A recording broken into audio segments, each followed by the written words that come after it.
Hello மக்களே, இன்னைக்கு pan cake எப்படி செய்கிறதுன்னு பார்க்கலாமா?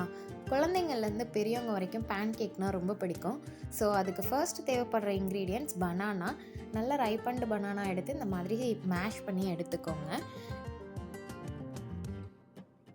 அளவுக்கு ஒரு கப்போ இல்லை பவுலோ எடுத்துக்கோங்க. அதே இதை ஃபாலோ பண்ணிக்கோங்க. ஃபர்ஸ்ட் இந்த பவுல் நிறையா நான் ராகி ஃப்ளார் போடுறேன்.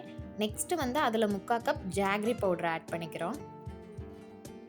நெக்ஸ்ட்டு ஒரு 1/2 ஸ்பூன் போல் பேக்கிங் பவுடர் ஆட் பண்ணியிருக்கோம். ஒரு எக் ஆட் பண்ணியிருக்கோம். அதுக்கப்புறம் ஒரு கிளாஸ் நிறையா மில்க் ஆட் பண்ணியிருக்கோம். உங்களுக்கு தேவையான அளவு பார்த்து மிக்ஸ் பண்ணிக்கோங்க. நெக்ஸ்ட் இது எல்லாத்தையும் நல்லா மிக்ஸ் பண்ணிக்கோங்க.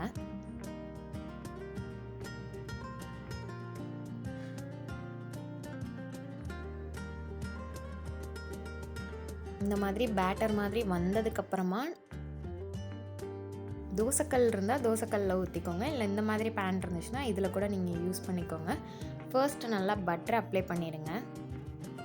அப்போ தான் டேஸ்ட் நல்லாயிருக்கும். ஸோ ஃபர்ஸ்ட் பட்டர் இந்த மாதிரி அப்ளை பண்ணிவிட்டு அதுக்கப்புறமா நீங்கள் இந்த பேட்டரை எடுத்து ஊற்றிக்கோங்க.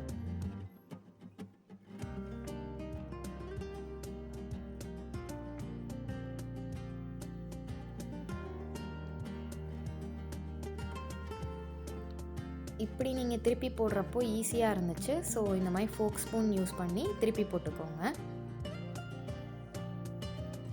அகெயின் இந்த மாதிரி திருப்பி போட்டு ஒரு 5 மினிட்ஸ் வேக வச்சிங்கன்னா பேன் கேக் முடிஞ்சு. ஸோ இந்த ரெசிபி பண்ண ஒரு 5 மினிட்ஸ் கூட ஆகாது. சிம்பிள் அண்ட் ஹெல்தியஸ்ட் சாய்ஸும் கூட. கண்டிப்பாக உங்கள் குழந்தைங்களுக்கு ட்ரை பண்ணுங்கள். அவங்க கண்டிப்பாக விரும்பி சாப்பிடுவாங்க. ஸோ இந்த மாதிரி ஈஸியான ரெசிபீஸ்க்கு நம்ம பேஜை மறக்காமல் சப்ஸ்கிரைப் பண்ணிக்கோங்க.